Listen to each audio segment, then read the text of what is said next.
घोटाला शब्द का उद्गम कहाँ से हुआ है ये तो लोगों को पता नहीं है, लेकिन माना ये जाता है कि घोटाला शब्द का जन्म अखबारों ने दिया है और यही घोटाला शब्द आजकल छत्तीसगढ़ के आबो हवा में घुल गई है। आखिर छत्तीसगढ़ में घोटाला शब्द का जिक्र हर चौक चौराहे में क्यों हो रहा है? पहले कोयला घोटाला सामने आया, फिर शराब घोटाला सामने आया, उसके बाद अब सीजीपीएससी के रिजल्ट में घोटाले की बात कही जा रही है। तो इसके पीछे इस घोटाले की असली सच्चाई क्या है, यही आज आपको बताने की कोशिश करेंगे। घोटाले की कहानी समझने के लिए सबसे पहले आपको उन युवाओं से बात करवाएंगे, उन अभ्यर्थियों की कहानी समझाएंगे जो दावा कर रहे हैं कि छत्तीसगढ़ के पीएससी के रिजल्ट में घोटाला हुआ है। इन लोगों की बात इसलिए सुननी चाहिए क्योंकि ये लगातार 5 साल से तैयारी कर रहे हैं, लगातार एग्ज़ाम दे रहे हैं और इनका क्लियर नहीं हो रहा है, लेकिन कुछ लोगों का हर साल टॉप रैंक में नाम आ रहा है। तो इन युवाओं की बात पहले सुनिए। आप बिना नाम के क्यों इंटरव्यू दे रहे हैं? एक्चुअल में अभ्यर्थियों द्वारा पिछले कई सालों से कई बार गड़बड़ियों को लेकर आंदोलन किया गया था। आंदोलन को दबाने कुचलने के लिए आयोग द्वारा अभ्यर्थियों को नोटिस भेज दिया जाता है और बोल दिया आपकी परीक्षा से प्रतिबंधित कर दिया जाएगा। हाँ। इसके अलावा धमकी देने के लिए पुलिस वालों से फ़ोन लगवा दिया जाता है, FIR करा दिया जाता है। उनके वकील मीडिया वाले बन के फ़ोन करते हैं और बाद में बोलते हैं कि मैं ये फलाना वकील बोल रहा हूँ, PSC का वकील हूँ, तुम्हारा करियर बर्बाद कर दूंगा, तुम्हारा लाइफ बर्बाद कर दूंगा। क्या समझ रखा है PSC को? छोटा मोटी संस्था है क्या? अच्छा, PSC के अंदर में कैसे घोटाला चलता है, थोड़ा समझाइए विस्तार से। PSC के अंदर घोटाला ऐसे चलता है कि पहला प्रैक्टिस है कि आप क्वेश्चन पेपर को ले लीजिए। हाँ। और अब प्रारंभिक परीक्षा हो रही है तो उसमें कम से कम 7 से 10 क्वेश्चन ज़बरदस्ती विवादित लेंगे। हाँ। और उन विवादित प्रश्नों पे अभ्यर्थी के दावा आपत्ति करते हैं। हाँ। वो मॉडल आंसर निकालते हैं, दावा आपत्ति करते हैं और फिर संशोधित मॉडल आंसर आता है। हाँ। आयोग ने क्या किया, सबसे पहले संशोधित मॉडल आंसर निकालना ही बंद कर दिया। हाँ। ताकि उस पर कोई उस पर चैलेंज ना कर पाए कि हमने कौन सा उत्तर लिया। हाँ। अब वो उन्होंने 56.13 का नियम है। हाँ। उसमें संशोधन करके इन्होंने गड़बड़ियाँ स्टार्ट की इससे। हाँ। तो वो जो 10-12 क्वेश्चन के है जिसमें वो अपने खास लोगों को जिनको लाभ देना चाहते हैं। हाँ। उनको अप्रत्यक्ष रूप से लाभ दे देते हैं। हाँ। और उसके बाद दूसरी चीज़, प्रारंभिक परीक्षा जो होता है OMR के थ्रू होता है। हाँ। तो OMR की हम लोग अभ्यर्थी मांग कर रहे थे कि उसे कार्बन कॉपी उपलब्ध करा दिया जाए। हाँ। जैसे कि छत्तीसगढ़ के व्यापम उपलब्ध करा देता है तुरंत। हाँ। छत्तीसगढ़ PSC बोलता है हम OMR का कॉपी नहीं देंगे। इसका मतलब क्या समझा जाए? क्या वो अभ्यर्थियों के जो कागज़ जो OMR है बाद में फिल करवाते किसी विशेष व्यक्ति को, ये समझा जाएगा? यदि आप ट्रांसपेरेंट है, पारदर्शी है, तो तुरंत OMR की कार्बन कॉपी बच्चों को उपलब्ध करा दी जाए। हाँ। इससे अभ्यर्थियों के बीच ये संदेह है, शक है और कुछ लोगों का विश्वास भी है कि OMR में छेड़छाड़ होता है प्रारंभिक परीक्षा के बाद। इसके बाद मेंस में कैसे होता है? मेंस में क्या होता है, पहली प्रारंभिक परीक्षा हुई। हाँ। 12-15 क्वेश्चन ऊपर नीचे हुए। हाँ। कई अभ्यर्थी जो बॉर्डर पे हैं या बॉर्डर से थोड़े 10-12 नंबर ऊपर नीचे हैं। हाँ। वो प्रारंभिक परीक्षा में अब ऑटोमेटिकली छट गए। हाँ। अब बचे हुए जो बच्चे हैं जिनको उनको सिलेक्ट करना है, चूँकि उनको पता आपको कट ऑफ जारी किया नहीं जाता। हाँ। तो कट ऑफ जारी नहीं किया तो किसी अभ्यर्थी को पता नहीं कि कितने नंबर पे किसका सिलेक्शन हुआ। हाँ। तो जिनको उनको अंदर सिलेक्शन देना हुआ सिलेक्शन देकर अंदर भेज देते हैं। हाँ। और उसके बाद फिर मेंस की परीक्षा चालू होती है। हाँ। पेपर होता है, मेंस का परीक्षा होता है। हाँ। और जो अभ्यर्थी सिलेक्ट होता है। हाँ। वो अभ्यर्थी की कोचिंग का देखा जाता है। अधिकांश बच्चे जो अभ्यर्थी अधिकांश कोचिंग संस्थान में हाँ। ना तो उन्हें टेस्ट सीरीज लगा है। 1-2 कोचिंग संस्थान अभी हाँ। जब से ये विवाद बढ़ा है। हाँ। तो 1-2 कोचिंग संस्थान कुछ लोगों के लिए, सब पे नहीं। हाँ। कुछ लोगों पे दावा कर रहे हैं कि ये बच्चे हमारे पास पढ़े हैं। हाँ। जबकि एज अभ्यर्थी यदि मैं प्री मेंस लिख रहा हूँ। हाँ। मैं कम से कम 3 कोचिंग संस्थान का टेस्ट सीरीज देता हूँ। हाँ। अलग-अलग क्वेश्चन, कभी भी समय मिला मैं अपना क्वेश्चन पेपर लगाने जाता हूँ। अगर मैंने मेंस निकाल लिया तो कम से कम मैं 10 साक्षात्कार दूंगा। क्योंकि छत्तीसगढ़ में ये अच्छी बात है कि यहाँ कोचिंग संस्थान ने फ्री में साक्षात्कार की व्यवस्था करवाती है। इसलिए सरकार के द्वारा भी फ्री साक्षात्कार के लिए कुछ IAS, रिटायर IAS द्वारा एक व्यवस्था की गई है जिसमें गरीब बच्चों को या फिर अभ्यर्थियों को कैसे साक्षात्कार दिया जाता है, उससे प्रैक्टिस कराई जाती है। आश्चर्य की बात यह है कि जो अभ्यर्थी सिलेक्ट हो रहे हैं इस बार, उन अभ्यर्थियों ने कहीं साक्षात्कार भी नहीं दिया। अच्छा। दूसरी बात, जो अभ्यर्थी सिलेक्ट हुआ वो कैमरे के सामने नहीं आ रहे हैं। हाँ। हमको सुनने में आ रहा है जिस व्यक्ति का नाम सरनेम छुपाया गया अभी तक उसका पता नहीं है। हाँ। मतलब भाई यदि मैं सेलेक्ट हुआ, मुझे हर्ष होना चाहिए, खुशी होनी चाहिए, मैं लोगों के बीच जाऊँगा। हाँ। कि मैं चयनित हुआ हूँ और मुझे कहते हैं आप लोग को मैं और आपको कुछ मार्गदर्शन चाहिए तो मैं देता हूँ। अच्छा, घर वाले क्या इस स्थिति में रहते हैं? देखिए, परिवार तो उस चीज़ों को समझता है। हाँ। लेकिन परिवार समझता है इसलिए मैं परिवार की भावनाओं को ना समझूँ, ये तो गलत होगा। हाँ। परिवार सहयोग भी करता है तैयारियों में। हाँ। लेकिन इसका ये मतलब नहीं हुआ ना कि किसी और की गलतियों का खामियाजा मुझे भुगतना पड़े या मेरे परिवार को भुगतना पड़े। हाँ। कि मैं चयनित नहीं होता इसका मतलब मेरे परिवार चयनित नहीं हुआ। हाँ। और इसका लाभ नुकसान मुझे फाइनली मुझे और मेरे परिवार को ही हो रहा है। हाँ। जी। कितना दुख हुआ जब ये पता चला कि घोटाला हो रहा है? ऑब्वियस दुख हुआ। दुख तो ये इस बात से ज़्यादा घोटाला हुआ, इससे दुख इस बात का हुआ कि उसके संबंध में अभी तक आयोग का कोई क्लियरिफिकेशन नहीं है। लेके यहाँ रायपुर आए थे। अब मेरा तो शुरू से मतलब लगभग क्लास 10 से यही सपना था कि मैं प्रशासनिक सेवा में जाऊं, है ना। इसीलिए मेरे घर वाले बोलते थे कि इंजीनियरिंग कर ले या बीएड कर ले, शिक्षाकर्मी कर ले, कि मेरा शुरू से यही था कि प्रशासनिक सेवा में जाना है और कुछ अलग करना है मेरे को। तो यही सोच के आया था मैं।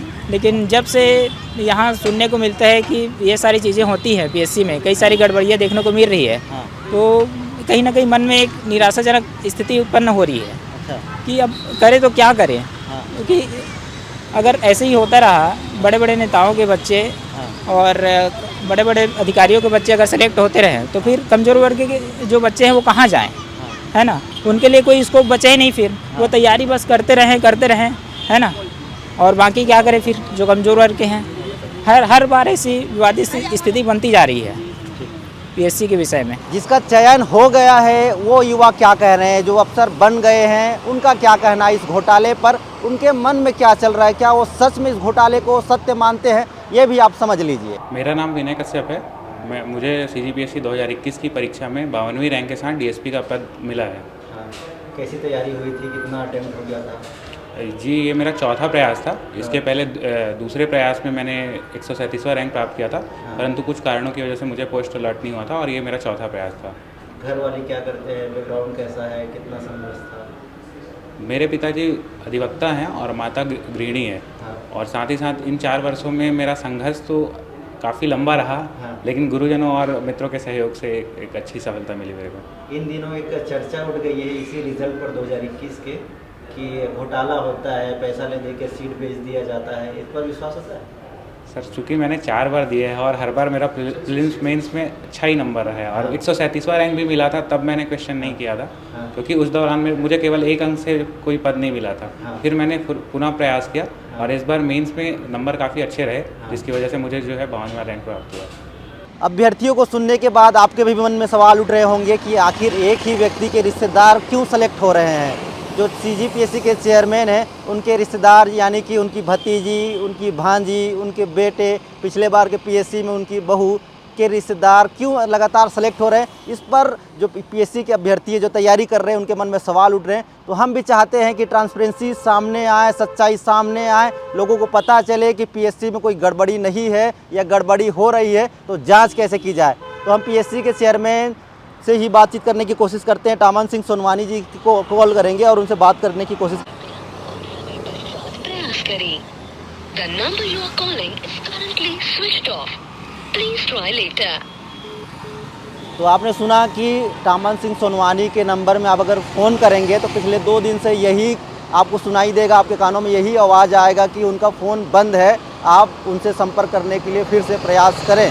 तो ये सिलसिला लगातार चल रहा है और छत्तीसगढ़ में इस पर सियासत भी शुरू हो गई है। छत्तीसगढ़ में बीजेपी और कांग्रेस के बीच लगातार बयानबाजी, बहस छिड़ चुकी है, राजनीतिक सियासत गर्मा गई है, प्रदर्शन चल रहा है। बीजेपी लगातार सरकार को घेरने की कोशिश कर रही है। बीजेपी ने एक सूची जारी किया जिसमें कांग्रेस के नेता, बड़े बड़े अफसर और PSC के चेयरमैन के रिश्तेदार, उन सभी का नाम उन्होंने दिखाया। उन्होंने दावा किया कि उन्हीं लोगों का PSC में चयन हो रहा है। तो इसके अगले ही दिन कांग्रेस ने भी एक सूची जारी कर दी। कांग्रेस ने सूची जारी करके 15 साल में बीजेपी के गवर्नमेंट में जिन लोगों का चयन हुआ था, जो बीजेपी के नेताओं के करीबी थे, रिश्तेदार थे, संबंधी थे, उनका लिस्ट जारी कर दिया। तो लगातार छत्तीसगढ़ में PSC घोटाले पर हंगामा मचा हुआ है, बवाल मचा हुआ है। लाखों युवा भाई बहन अपने जीवन में शिक्षा के माध्यम से बड़ा परिवर्तन लाने के लिए संवैधानिक संस्था PSC जैसे संस्था के एग्जाम में शिरकत करते हैं। उनके माता पिता कई बार गहने बेचकर, कई बार खेत बेच करके उनको पढ़ने के लिए भेजते हैं।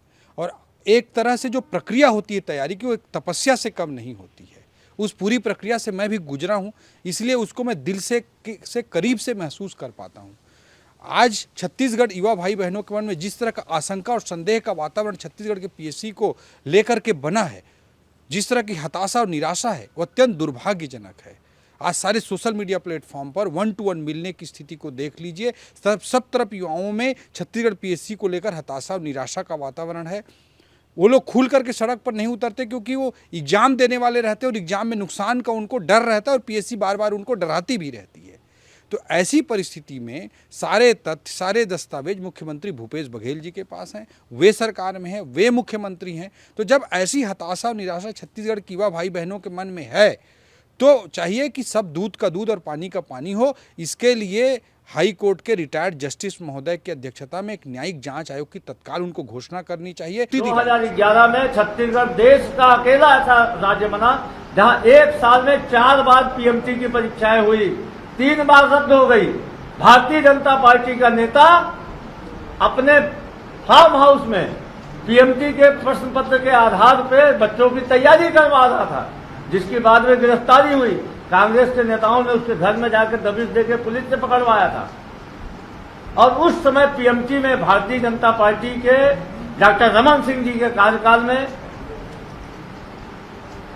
बीपी त्रिपाठी नाम के ऐसे व्यक्ति को परीक्षा नियंत्रक बनाया गया था, जिस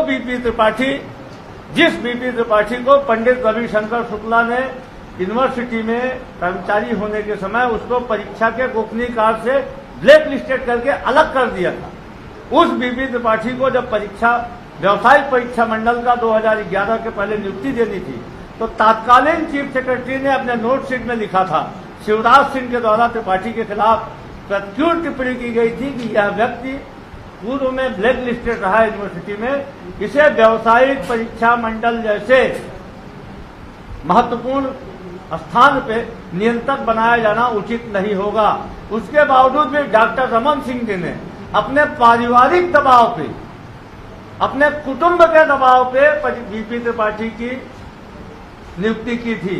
पीएससी घोटाले पर जिस प्रकार से आरोप प्रत्यारोप हो रहे हैं, बीजेपी और कांग्रेस के नेता आपस में बहस कर रहे हैं, इससे कोई प्रभावित हो रहा है? तो छत्तीसगढ़ में जो लाखों अभ्यर्थी है, जो पीएससी की तैयारी करते हैं, जो अफसर बनने का सपना देखते हैं, उनका हौसला टूट रहा है। तो उनके हौसले को टूट रहा है, तो ऐसे में हमने सोचा कि हम एक्सपर्ट से बात करें। एक्सपर्ट ने क्या कहा वो आपको सुनवाते हैं। अब बात रही कि विवाद के बीच में तथ्य कितने हैं, सबूत कितने हैं और कितनी बातें सिर्फ हवा हवाई की गई है, इस पर बात रही है। दूसरी बात, इन सारे पूरे पहलुओं के बीच में मैं एक चीज़ देख पा रहा हूँ कि हमारे छात्र हतोत्साहित हो रहे हैं। इससे हो सकता है सोशल मीडिया का अपना इम्पैक्ट हो या किसी और माध्यम का इम्पैक्ट हो, बट मेरा ऐसा मानना है कि भारत की संवैधानिक संस्था के रूप में हमारी यूपीएससी और सीजीपीएससी मानी जाती है, और इस संवैधानिक स्वायत्त निकाय के अंतर्गत में 2012 से लेकर अब तक पूर्णतः पाक साफ देखी गई है हमारी सीजीपीएससी।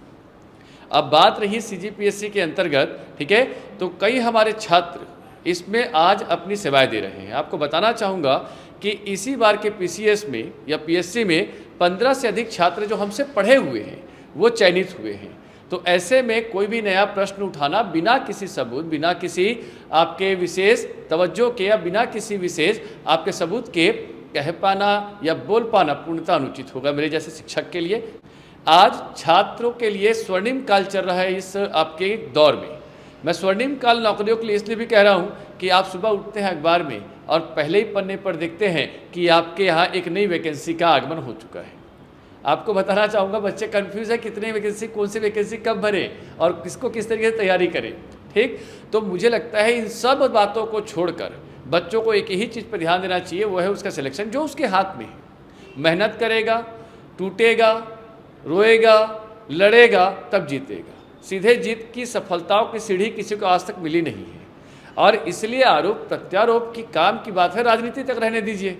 ठीक है, छात्रों का काम है प्रशासन में आना, तो प्रशासन और राजनीति का तालमेल जब भारत में होता है तभी एक खूबसूरत लोकतंत्र की स्थापना होती है। छत्तीसगढ़ में चुनावी साल है, क्या इसीलिए लगातार घोटालों की खबरें आ रही है, लगातार घोटालों का दावा किया जा रहा है? तो इसके पीछे सच्चाई क्या है?